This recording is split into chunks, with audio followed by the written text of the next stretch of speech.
Shalom y bienvenidos a Vía Hafta Yisrael, una frase hebrea que significa amarás a Israel. Esperamos que se queden con nosotros, ya que nuestro maestro, el Dr. Baruch, nos compartirá una enseñanza expositiva de la Biblia.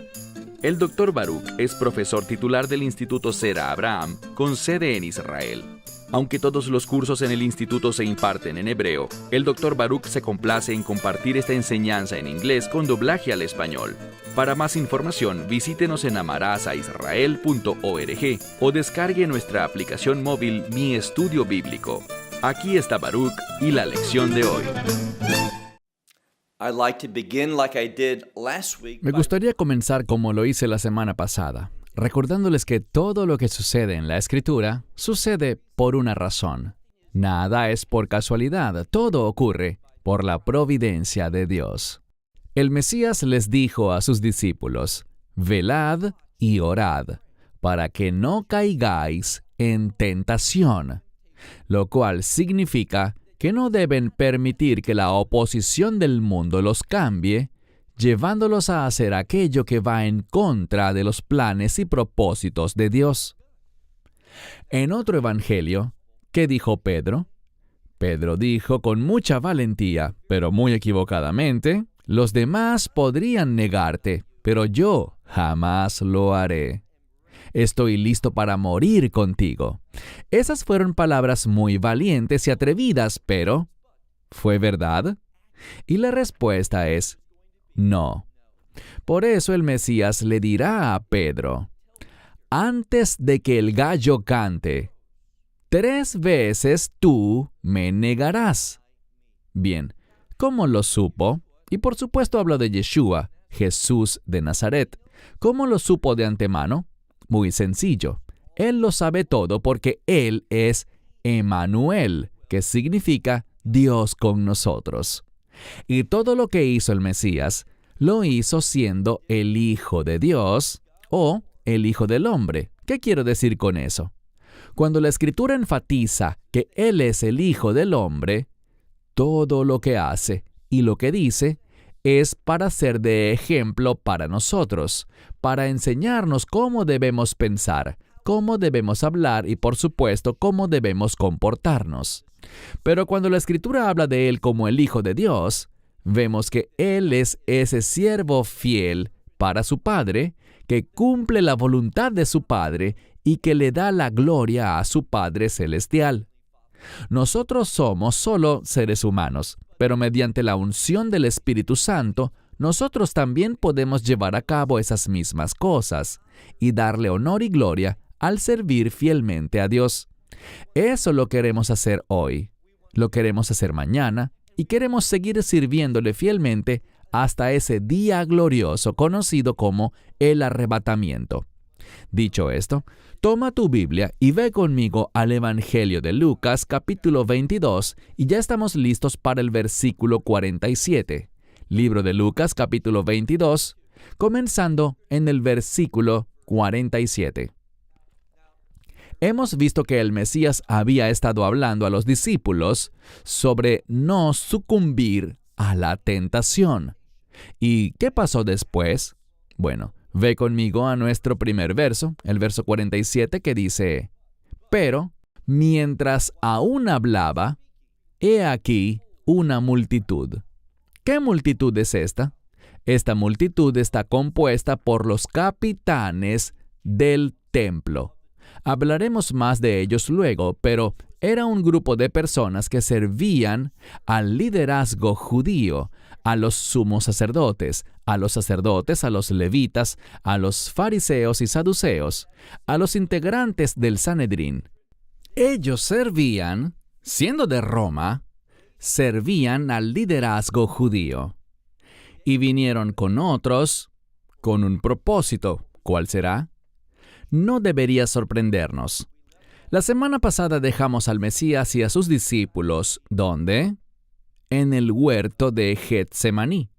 Y por lo tanto, vinieron a arrestarlo. Así que lee con cuidado. Dice que mientras él aún hablaba, ¿quién hablaba? Yeshua. He aquí una multitud. Y no solo una multitud, sino que noten quién es señalado. También aquel llamado Judas. que era uno de los 12. Y fue delante de ellos, lo que significa que él los guiaba, y se acercó a Yeshua para besarlo. Sabemos que ese beso era un símbolo, era una señal que él le dio al liderazgo. Me refiero al liderazgo judío y a aquellos del Imperio Romano que fueron junto al liderazgo judío con el fin de arrestarlo. Lo que vemos aquí es que la señal de quién es el Mesías fue ese beso que Judas le dio. Lo veremos en un momento. Judas lo traicionó con esta falsa señal de afecto. Pasemos al verso 48. Pero Yeshua le dijo, Yehudá, que significa Judas, con un beso, ¿traicionas al Hijo del Hombre? ¿Por qué se autodenomina aquí el Hijo del Hombre? Muy sencillo. Él está sirviendo a la humanidad al entregar su vida. ¿Qué dice la Escritura? Que nadie le quitó la vida, sino que Él voluntariamente la entregó. ¿Qué enfatiza eso? Su sumisión. Lo vimos la semana pasada. Obviamente nadie querría ser crucificado. Nadie querría ser abusado, golpeado y azotado como lo fue Él. Pero sin embargo, Él se sometió a eso. ¿Por qué? Porque Él era un siervo fiel. Él sirvió a su Padre, obviamente a su Padre Celestial, pero lo que hizo, lo hizo por ti y por mí. Y no solo por ti y por mí, sino por toda la humanidad. Por eso se llama a sí mismo aquí el Hijo del Hombre, el siervo de la humanidad. Así que vemos que el Mesías dice, con un beso, ¿traicionas al Hijo del Hombre? Versículo 49. Pero los que estaban con él, hablando de los discípulos que estaban allí y también quizás de los otros que vinieron a arrestarlo, dice aquí, pero aquellos que vieron lo que ocurría con él, literalmente dice, los que estaban siendo allí. Lo que quiere decir es que ellos fueron puestos allí. Estaban en una misión. ¿Quién los guiaba? Judas. Así que vemos a este grupo que vino a arrestarlo, y los discípulos estaban allí. Todos lo estaban presenciando al estar allí. Y le dijeron, Señor. Y lo que descubrimos es que había un grupo que le dijo al Señor, y probablemente se trata de los discípulos quienes estaban hablando en este caso. Le dijeron, Señor, si los herimos con la espada, es decir, para esto mencionaste antes que debíamos comprar una espada para este momento. Y noten lo que responde. Mira ahora el verso 50. Y un hombre, sabemos por otro evangelio que este es Pedro. Así que un hombre de entre ellos, es decir, de entre los discípulos, hirió al siervo del sumo sacerdote. Insisto, todo esto es providencial. ¿Por qué? Bueno, Pedro, aparentemente, tomó simplemente una espada y golpeó, y por la providencia de Dios, hirió al siervo del sumo sacerdote. ¿Por qué eso es importante? Porque el sumo sacerdote será quien presida este juicio. ¿Puedes imaginarlo? Este siervo llega y dice, este es Yeshua, pero debo decir algo. Uno de sus discípulos me cortó la oreja. ¿Y qué pasó? Bueno, la Biblia lo dice. No tenemos que adivinar ni especular. ¿Qué dice la Escritura? Bueno, este siervo del sumo sacerdote tenía su oreja derecha, noten la palabra, cortada. Su oreja fue cortada. Y el otro evangelio nos dice que fue Pedro. ¿Y qué pasó? Mira el verso 51. Pero Yeshua dijo, permitidlo hasta esto, lo que significa déjenlo hasta allí. La única resistencia será ese acto. ¿Por qué? Esto se enfatiza en el texto. Esto tiene una razón de ser y es muy sencilla. este siervo del sumo sacerdote iba a testificar. Eso es lo que asumimos, que él regresaría y contaría lo que pasó, que su oreja fue cortada y que acto seguido, el Mesías, como veremos en un momento, la Escritura nos dirá que el Mesías tocó su oreja y noten lo que dice la Escritura. Al final del verso 51 leemos: permitid hasta esto, es decir, no más que esto, y luego leemos en la Escritura, y él, al tocar, es decir, Yeshua tocó su oreja, y al tocar esa oreja, ¿qué sucedió? Él tocó el lugar donde estaba la oreja, y de manera muy clara la Escritura dice que él lo sanó.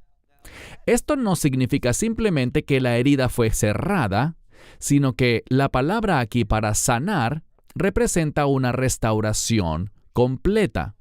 Entonces, ¿qué ocurrió? La oreja había sido cortada. La Escritura no dice que Yeshua se agachó, la recogió y se la pegó. Eso no fue lo que pasó.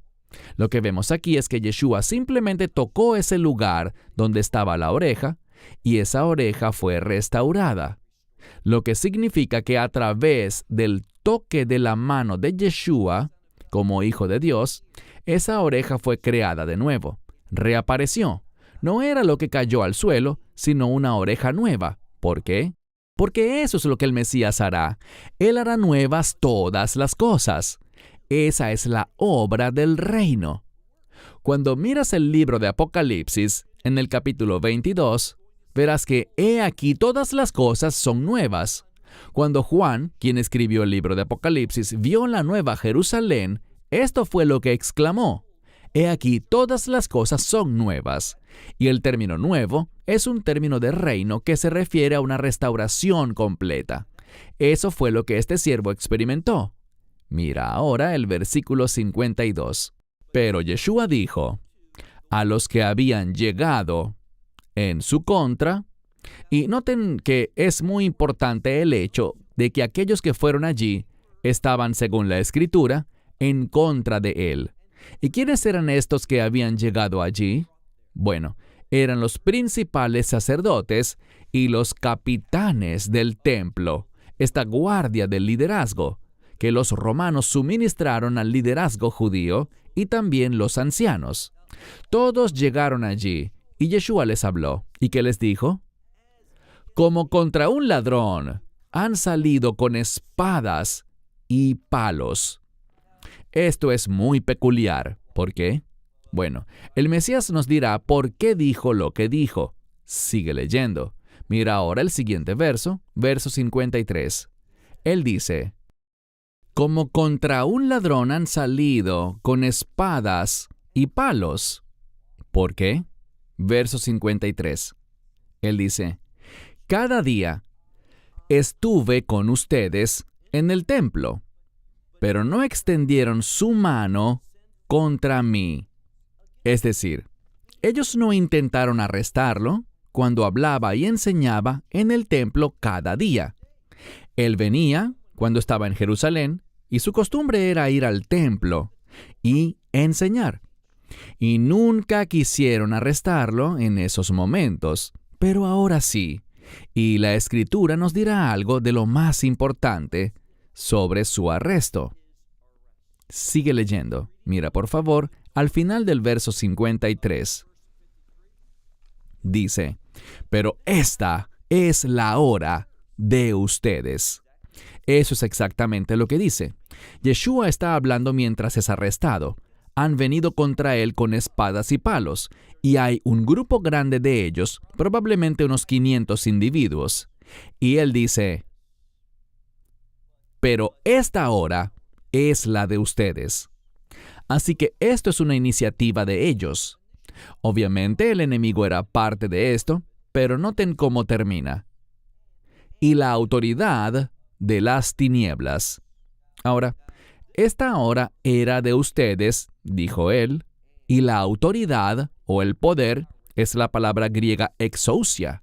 La autoridad y el poder ¿de qué? De las tinieblas. ¿Qué significa eso? Las tinieblas en la Biblia representan lo falso, lo que está corrompido, lo que no es verdadero.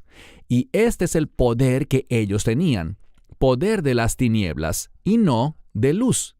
Aquellos que reciben al Mesías, como dice primera a los Tesalonicenses 5, somos hijos de luz, no hijos de tinieblas. Pero aquellos que estaban participando en el plan de Satanás contra los propósitos de Dios, ¿a quién pertenecen? Ellos pertenecen a la oscuridad.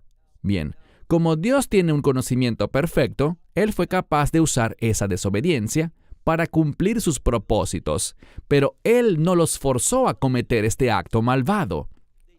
Ellos lo hicieron porque eran malvados, habían sido engañados, eran rebeldes, eran de la oscuridad y no de la luz. Mira ahora el verso 54. Pero después de arrestarlo, lo condujeron, es decir, lo llevaron, y ellos hicieron que entrara en la casa del sumo sacerdote. Este es el lugar donde iba a suceder el juicio ante el Sanedrín. Y por cierto, si vas a Jerusalén, puedes ir a ese mismo complejo que sigue existiendo hoy en día. Obviamente ha sido reconstruido y hay otras cosas allí, pero puedes ir a ese mismo patio donde él fue juzgado ante el Sanedrín. Y la Escritura dice, léelo con cuidado, en el verso 54. Pero tras haber sido arrestado, fue conducido y lo llevaron a la casa del sumo sacerdote. Pero noten, Pedro, este que dice en otro evangelio, otros pueden traicionarte, pero yo nunca te traicionaré. Noten lo que dice, pero Pedro lo seguía de lejos. Y esa palabra significa que lo seguía desde una gran distancia. ¿Y qué pasó? Pero, después de encender un fuego, es decir, tras prender un fuego en el patio del complejo del sumo sacerdote, ¿qué más dice? Estaban sentados juntos, y Pedro se sentó en medio de ellos. Bien, ¿qué sucede aquí? Pedro no fue y se sentó con su rabino. No fue a sentarse con su Señor y Salvador. No fue a sentarse con el Mesías. ¿Con quién se sentó? Con los mismos que lo habían arrestado. Con aquellos que eran fieles y leales al sumo sacerdote. Con los capitanes de esa guardia del templo. Con los ancianos y líderes del pueblo. Con los que habían conspirado juntos contra el Mesías. Con estos fue Pedro a sentarse. Se sentó con ellos, aunque representaban todo lo opuesto a su fe. Y todo esto quedará muy claro en un momento. Mira ahora el verso 56. La profecía que el Mesías dio es que Pedro negaría al Mesías 3 veces antes de que cantara el gallo. Y esto es exactamente lo que vamos a ver. Veamos la primera negación. Mira por favor el verso 56. Dice, pero, y el sujeto aquí es una joven sirvienta. Dice, pero ella, después de verlo, después de ver a Pedro, a este que estaba sentado junto al fuego, entonces Pedro se estaba calentando junto al fuego. Esta joven sirvienta, habiéndolo visto, o tras mirarlo, y esta palabra significa mirar de una manera muy intensa. Ella prestó atención al verlo y dijo, también este, refiriéndose a Pedro, estaba con él.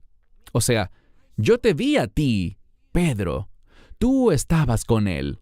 Es decir, con el Mesías, con Yeshua, con Jesús. Y noten su respuesta. Muy significativa. Leamos por favor el verso 57. Pero él lo negó a él. Y debemos entender los pronombres aquí. Pero él, ¿quién es él? Pedro. ¿Qué hizo Pedro? Lo negó a él. ¿Y quién es este otro él? Yeshua. Aquí vemos la primera ocasión en que Pedro negó a Yeshua. Y además leemos que Pedro le dijo, mujer, yo no lo conozco. Y es muy importante esta palabra que usa para decir no lo conozco. Bien. Si entendemos griego, esta palabra es la palabra griega oida, que siempre está en tiempo perfecto, ¿Qué significa eso? Pedro está hablando de una manera muy enfática, y lo que está diciendo es esto: no lo conocí en el pasado, no lo conozco ahora, y no lo conoceré en el futuro. Pedro está hablando en griego de la forma más enfática posible para negarlo. No lo conocí, no lo conozco y no lo conoceré. Estaba tratando de afirmar en los términos más fuertes que no tenía ninguna conexión con Yeshua. ¿Y luego qué sucede? Mira ahora el verso 58. Pero al poco tiempo, es decir, poco tiempo después, otro sujeto. Esta es la palabra héteros, que significa alguien distinto. No era una joven sirvienta, sino alguien diferente, un hombre. Viendo, es decir, viendo a Pedro, dijo: tú también eres de ellos. Es decir, tú eres de ese grupo que sirve a Yeshua.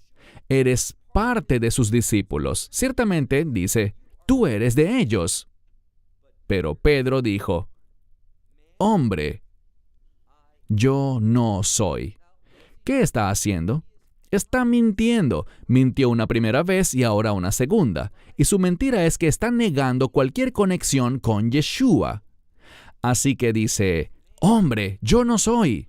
Versículo 59. Cerca de una hora pasó. Así que Pedro tuvo tiempo para pensar y reflexionar sobre el hecho de que había mentido, que lo había negado. Y recuerden lo que Yeshua dijo: antes de que cante el gallo, 3 veces me negarás esta noche. Ya lo había hecho 2 veces y dice, mira de nuevo el verso 59. Cerca de una hora había pasado y otro sujeto, cierto individuo, confirmó, es literalmente lo que dice, él confirmó diciendo: sobre la verdad. Algunos piensan que esto es una especie de juramento que este sujeto estaba haciendo. Y dice: sobre la verdad, también estuvo con él. Es decir, que Pedro estuvo con Yeshua. Porque también él es un Galileo. ¿Y qué pasó? Mira el verso 60. Pero Pedro dijo: hombre, no sé de qué estás hablando. Y otra vez usa esa misma palabra griega, oida, que significa: no sabía de qué hablabas en el pasado, no sé de qué hablas ahora, y no entenderé ni reconoceré lo que estás diciendo en el futuro. Insisto, es la forma más fuerte posible de negar cualquier conexión con Yeshua. Y todo esto demuestra algo de los discípulos. ¿Por qué está fallando Pedro? Porque no tomó la advertencia de Yeshua de velar y orar. Y si conoces bien tu Biblia, él no solo le dijo eso a los que estaban con él en el huerto de Getsemaní, sino que también lo dice a los creyentes de los últimos días, que hagan eso mismo, velar y orar, que presten atención a los eventos y reconozcan estos eventos proféticos que nos llevarán al fin de la era de la iglesia, es decir, que nos llevarán al arrebatamiento. Se supone que velemos con entendimiento y que oremos. Si lo hacemos, como vimos la semana pasada, esos ángeles de Dios nos ministrarán y nos fortalecerán, como fortalecieron a Yeshua en el huerto de Getsemaní. Mira ahora el verso 60, en su segunda mitad, donde dice: e inmediatamente, mientras todavía hablaba, el gallo cantó. Así que vemos un cumplimiento de las palabras del Mesías. ¿Por qué? Porque Él es Dios y lo sabe todo. Dios el Padre es omnisciente, lo sabe todo, y de igual forma Dios el Hijo. ¿Qué pasó después? Versículo 61. Y noten el cambio. Hasta este punto hemos visto que a Yeshua se le ha venido llamando simplemente así, por su nombre, Jesús. Pero aquí se le llama el Señor. ¿Por qué? Para hablar de su señorío, su identidad como el Hijo de Dios. Mira otra vez el verso 61. Y el Señor se volvió y miró a Pedro. Bien, si vas a ese lugar, la casa de Caifás en Jerusalén, muchos de los guías no conocen la Biblia como deberían. Te llevarán a un lugar tradicional donde dicen que el Mesías estaba en una especie de calabozo. Falso. Él no estaba allí. Lee la Escritura. Vemos que después de que Pedro negó a Yeshua 3 veces, ¿qué dice? Yeshua lo miró. Si él hubiese estado en el calabozo, no habría podido mirarlo, pero él no estaba en el calabozo, estaba en el patio. Y Pedro pudo haber ido a él, verlo, hablarle, sentarse con él, pero no lo hizo. Mira de nuevo el verso 61. Y el Señor se volvió y miró a Pedro, y Pedro recordó la palabra del Señor. Insisto, el término Señor es enfatizado aquí, tal como él se lo había dicho, que antes de que el gallo cante, tú me negarás, esto es lo que se enfatiza, tú me negarás 3 veces. Y esa profecía se cumplió. ¿Y cuál fue la respuesta de Pedro? ¿Cómo actuó ante este fracaso en su vida? Muy simple, dice, y él salió fuera, afuera. Si lo lees en griego, la palabra fuera se usa primero como una preposición para este verbo y luego aparece sola, esta palabra exo. Así que vemos aquí que él salió fuera, afuera. ¿Quién salió afuera? Pedro, donde lloró amargamente. ¿Por qué? Porque le falló al Señor. Déjame ser muy claro en algo. Este mundo está cambiando, ¿no te das cuenta? Vemos que la corrupción y el engaño de ese espíritu del anticristo se está apoderando de una nación tras otra, tras otra. Y nosotros, los que pertenecemos al Mesías, los que hemos aceptado el Evangelio, los que tenemos esa relación de nuevo pacto, que somos guiados por el Espíritu, vamos a tener una perspectiva celestial. Vamos a ver la corrupción, el engaño que está multiplicándose en este mundo y somos llamados a enfrentarlo. Somos llamados no a negar la verdad y no a negar al Señor, pero incluso en medio de la persecución, tribulación y sufrimiento, ¿qué debemos hacer? Nuestro llamado es a defender la verdad como lo hizo el Mesías. Él no se apartó de la cruz. Él no corrió a esconderse, sino que permaneció fiel, como un ejemplo para nosotros. No tengas miedo de sufrir y ser perseguido, porque la promesa es que nuestro Señor nunca nos dejará ni nos abandonará.